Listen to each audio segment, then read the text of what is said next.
तर विद्यार्थी मित्रो, हे हृदयाची आकृती आहे. तर लक्ष द्या, हे महाशीर असेल किंवा या उजव्या धमन्या असतील, हे डावे अलिंद असेल, त्रिदलीय झडप असेल ही, किंवा अधो महाशीर, डावे निलय, पेरिकार्डियम असेल, किंवा हे द्विदल झडप असेल, हा असेल उजवा निलय, किंवा हे उजवे अलिंद असेल, हे फुफ्फुस शिरा असेल किंवा फुफ्फुस धमनी असेल, या महाधमन्या असतील.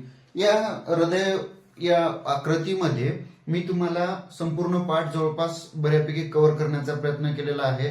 आणि हृदय कुठून कुठ्या पद्धतीनं, कशा पद्धतीनं प्युरिफाय होऊन कुठे येतं, कुठून कुठं जातं, कोणत्या शिरा कोणतं रक्त घेऊन येतात, कोणत्या शिरा कोणत्या रक्त प्रवाहित करतात, किंवा कोणत्या धमन्या घेऊन येतात, किंवा कोणत्या धमन्या रक्त घेऊन जातात, या सगळ्या गोष्टी मी या व्हिडिओमध्ये तुम्हाला कव्हर केलेल्या आहे.